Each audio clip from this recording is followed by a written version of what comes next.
कौन से स्टेट से आपको बिल्कुल अप्लाई नहीं करना है ये भी जानकारी दूंगा, किस स्टेट से आपको अप्लाई करना है ये पूरी जानकारी दूंगा, कितने देर आपको काम करना होगा, कौन से पोस्ट पे आपको अप्लाई करना है जिससे आपका कम नंबर भी हो तो अच्छा मेरिट बन जाए ये भी जानकारी दूंगा। आपको कौन कौन से डॉक्यूमेंट, जब आपका रिजल्ट आएगा कैसे पता चलेगा कि मेरा रिजल्ट आ गया ये भी जानकारी दूंगा। रिजल्ट आने के बाद आपको कौन कौन से ओरिजिनल डॉक्यूमेंट लेके जाना है और कितने दिन के अंदर ज्वाइनिंग देगा ये भी आपको जानकारी दूंगा। हर चीज का A to Z जानकारी दूंगा। जय हिंद दोस्तों, चलो शुरू करते हैं। देखिए भर्ती आई हुई है, मैं थोड़ा वीडियो बनाने में लेट हो गया क्योंकि थोड़ा सा निजी कारण के बाद थोड़ा व्यस्त था, लेकिन पूरी एक A to Z आपको डिटेल्स दूंगा और अंदर की आपको ये दूंगा। देखो बहुत सारे लोग बोलते हैं कि अरे यार ये क्या, ये कोई नौकरी है, कम सैलरी है, 12,000 है, 15,000 है, 20,000 है सैलरी है। भाई जिस दिन 8 पे कमीशन लागू हो गया ना, और होने वाला ये 110% होगा, यही सैलरी आपको देखना, मैं बताऊंगा लास्ट में यही सैलरी कितनी हो जाएंगी और बाद में आप पछताओगे। ठीक है, चलो शुरुआत करते हैं। देखो ये एक भर्ती है ग्रामीण डाक सेवा की। ठीक है, 3 पोस्ट पे भर्ती है। BPM, ठीक है, ब्रांच पोस्ट मास्टर, और ABPM और डाक सेवा। ठीक है, ये 3 पोस्ट पे भर्ती आपको ली जाएगी। स्टार्टिंग ऑलरेडी हो चुका है फॉर्म भराने का, जो भर दिए है वो भी वीडियो देखे, जो नहीं भरे वो 110% देखे, उनके लिए रामबाण है। लास्ट जो आप 2 फरवरी तक 2026 तक 2 फरवरी तक आप फॉर्म भर सकते हैं, अप्लाई कर सकते हैं। अगर आपके फॉर्म में कोई गलती हो गई है तो आपको 18 फरवरी तक टाइम दिया जाएगा। ठीक है, उसके बाद 18 फरवरी तक करेक्शन कर सकते हैं, कोई गलती हुआ सुधार सकते हैं। ठीक है, अब आगे बढ़ते हैं दोस्तों। नौकरी की शर्तें आपको बताता हूं। देखिए आपको 4 से 5 घंटे काम करने होंगे। ठीक है, नॉर्मली आपके अगल बगल भी पोस्ट मास्टर होगा, आपको पता है कि कितना देर वो काम करता है। ठीक है, अच्छा इसमें एज लिमिट क्या है, आपकी आयु सीमा क्या है। देखो 18 से 40 साल तक लोग अप्लाई कर सकते हैं। ठीक है, 18 साल से 40 साल तक अप्लाई कर सकते हैं। अब छूट किनको मिलेगी, जो ST SC है उनको 5 साल की छूट मिल जाएगी, OBC है इनकी 3 साल की छूट मिल जाएगी, PWBD है जिनको 10 साल की छूट मिल जाएगी, मतलब थोड़ा सा विकलांग है या कुछ पैरालाइज इस टाइप का है तो उनको इतना साल की छूट मिल जाएगी। PWBD प्लस OBC है तो उनको 13 साल की छूट मिलेगी। PWBD प्लस ST SC है, मतलब जो दलित समाज से है वो ऊपर से PWBD है, उनको 15 साल की छूट मिलेगी। EWS की कोई छूट नहीं मिलेगी, EWS को बस मेरिट में छूट मिलेगी, इसमें आपके एज लिमिट में कोई छूट नहीं मिलेगी। ठीक है, अब आगे बढ़ते हैं। क्वालिफिकेशन आपको पता है, जो भी मेरिट आपका बनेगा दोस्तों आपके 10th बेसिस पे बनेगा। ठीक है, 10वीं में आपका कितना नंबर है उसके अकॉर्डिंग आपका मेरिट लिस्ट जारी होगा। ठीक है, आपको 10th पास होना चाहिए। ठीक है, उसके बाद मैथ और इंग्लिश के साथ दोनों आपके सब्जेक्ट में मैथ इंग्लिश कंपलसरी है आपका 10th में। ठीक है, होना ही चाहिए, होना ही चाहिए। उसके बाद स्थानीय भाषा आपकी आनी चाहिए। ठीक है, स्थानीय भाषा इट मींस की जैसे कि मान लो कि मैं झारखंड से हूँ तो मुझे खोटा आना चाहिए।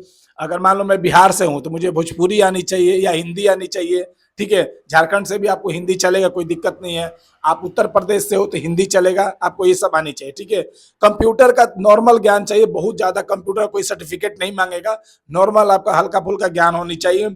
साइकिल चलाना आनी चाहिए। बहुत सारे पहले से ये नियम, बहुत सारे पहले देखा होगा कि जो पोस्ट ऑफिस से जो डाकिया आता था तो साइकिल से आता था, तो ये एक नियम लगाया गया साइकिल से आनी चाहिए।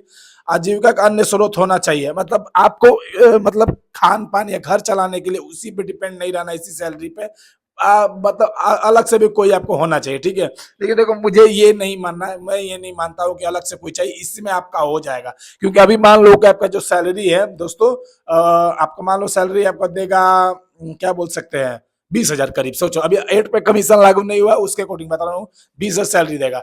लेकिन आप जिसके पास जाओगे वो भी 20-50 देता है, तो रोज का अगर मान लो दोस्तों कि 150 या 200 भी कमी नहीं हो जाता, 150 रखो तो 4500 महीना हो जाएगा, ये अलग से हो जाता है। ठीक है, तो ये ऊपर का भी थोड़ा बहुत बन जाता है, उससे कोई दिक्कत नहीं है। अच्छा पता कैसे लगेगा रिजल्ट आ गया मेरा। ठीक है, देखो आपको आप जो अप्लाई किए हैं उसमें आपको ईमेल आईडी और मोबाइल नंबर ओरिजिनल दीजिएगा और सही दीजिएगा, ये कि आज दिए कल भूल गए, ये गलती नहीं करना है अपने को। ठीक है, उसी पे आपका मेल आएगा। ठीक है, जैसे कि अगर किसी तकनीक कारण ऐसे में ईमेल ना मिले विभाग को तो विभाग जिम्मेवारी नहीं होगा।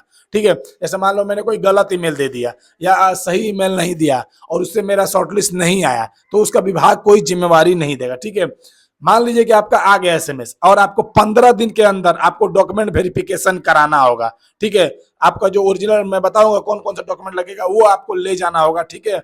अगर आप 15 दिन के अंदर नहीं पहुंचे तो आपका नहीं माना जाएगा, फिर आप गलत हो जाइएगा, ठीक है। फिर भी एक ऑप्शन देता है, फिर डॉक्यूमेंट आपको वेरिफिकेशन ब्लॉक से होगा और उम्मीदवार रद्द हो जाएगी आपका। अगर उसमें भी ब्लॉक से नहीं हुआ अगर बाई चांस तो रद्द हो जाएगी। तो क्यों गलती करना भाई, 15 दिन के अंदर अपने को चले जाना है, ठीक है। अब आगे बढ़ते हैं, कौन कौन से डॉक्यूमेंट आपको ले जाने हैं। देखिए, मार्कशीट ले जाना है, जो आप 10th का ओरिजिनल मार्कशीट है वो ले जाना है। पहचान पत्र जैसे कि आधार कार्ड हो गया वो लेके जाना है, या वोटर आईडी कार्ड भी ले सकते हो, कोई दिक्कत, दोनों ले लेना, कोई दिक्कत नहीं है। जाति प्रमाण पत्र, अगर आप ST SC OBC है तो आपको जाति पर, या EWS आरक्षण चाहिए तो उसमें आपको जाति प्रमाण पत्र लगेगा, आप कास्ट सर्टिफिकेट लेके चल जाना। PWBD, ठीक है, जो मैंने बोला ना कि जो विकलांग है उनके लिए भी एक अलग से एक सर्टिफिकेट बनता है, वो भी आप ले लेना, ठीक है। ट्रांसजेंडर प्रमाण पत्र, जैसे कि देखिए आप मेल है फीमेल है, बीच में ट्रांसजेंडर आता है, अगर ट्रांसजेंडर है तो वो भी आपका सर्टिफिकेट लगेगा। बर्थ सर्टिफिकेट आपका लगेगा, और मेडिकल सर्टिफिकेट जो सरकारी अस्पताल से या किसी और डॉक्टर से आपको लेना चाहिए कि मैं फिट हूं बिल्कुल, ठीक है, ये आपका लग जाएगा। अब सुनो, ये सब मान लो वेरिफिकेशन हो गया, तो ज्वाइनिंग के 30 दिन का समय आपको दिया जाएगा। अगर 30 दिन में आपने ज्वाइनिंग नहीं किया दोस्तों तो आपका रद्द हो जाएगा वहां से, ठीक है। आप किसी, आपका जो आपके बाद, जैसे मान लीजिए कि आपका मेरिट बना है 70 पे, ठीक है, आपका मेरिट बन चुका है और 70.1 से किसी का रह गया, तो अगर आपने ज्वाइनिंग नहीं की तो फिर उसको मिल जाएगा, ठीक है। अब मैं आपको बताता हूँ कि देखिए, बहुत सारे लोग बोलते हैं कि आप इस स्टेट से अप्लाई कर दो, उस स्टेट से अप्लाई कर दो। बात समझो, बहुत सारे लोग बोलेंगे कि आप उस स्टेट से अप्लाई भी मत करो। आप समझो, जो आपको भाषा आती है, जिस भाषा में आप डील कर सकते हो, आप वहां से अप्लाई कर दो, कोई दिक्कत नहीं है, ठीक है। आप बहुत सारे लोग बोलते हैं थी क्या बोलते हैं, नागालैंड, सिक्किम, महाराष्ट्र, इस सब से मेरिट कम जाता है और वहां की भाषा नहीं आती है, तो फिर कोई फायदा नहीं है। आपका जब फाइनल होगा, जब आपका भाषा टेस्ट होगा, लैंग्वेज टेस्ट होगा, तो वहां से आपको निकाल देगा, आपको वहां से डिस्क्वालीफाई कर देगा। लेकिन आपको लगता है कि मेरिट वहां गोवा से कम जाती है, चाहे किसी और स्टेट से कम जाती है, छत्तीसगढ़ से कम जाती है, तो वहां से अप्लाई करो। आपको लगता है हिंदी भाषा आपका ये हो जाएगा, आपका हिंदी भाषा में हो जाएगा या वहाँ की भाषा आती है, तो बिल्कुल वहां से अप्लाई कर दीजिए दोस्तों। आप बहुत सारे मैंने देखा वीडियो उसमें बोल रहे थे कि इतना पेमेंट देगा तो फिर वहां से कैसे करोगे। देखो, दो बातें, अगर आप चाहते हैं कि मैं अपने ही डिस्ट्रिक्ट, अपने ही जिला में रहूं और अपने ही जिला से करूं, तो बिल्कुल मेरिट झेलने के लिए तैयार है तो बिल्कुल आप भरिए। अगर आपको लगता है कि नहीं नहीं मेरा, मुझे नहीं लगता मुझे मेरिट बन पाएगा यहाँ पर, मुझे उस स्टेट से अप्लाई करना चाहिए और वहाँ का भाषा भी मुझे आता है, तो बिल्कुल आप उस स्टेट से अप्लाई करिए, क्योंकि 8 पे कमीशन लागू होने के बाद अच्छा खासा पेमेंट मिल जाएगा। फिर आप पछताओगे कि यार वहां से अप्लाई कर दिए होते तो इसका सैलरी इतना होता, उसमें काम भी चल जाता। आप आराम से, आपका 8 पे कमीशन लागू हो तो समझ लीजिए आपका सैलरी 30 से 35 हजार ये हो जाएगा, और ऊपर का मान लीजिए कि 7-8 हजार रुपये कमी नहीं हो जाएगा, तो मान लीजिए कि आप 40-42 हजार रुपये आराम से उठा लोगे।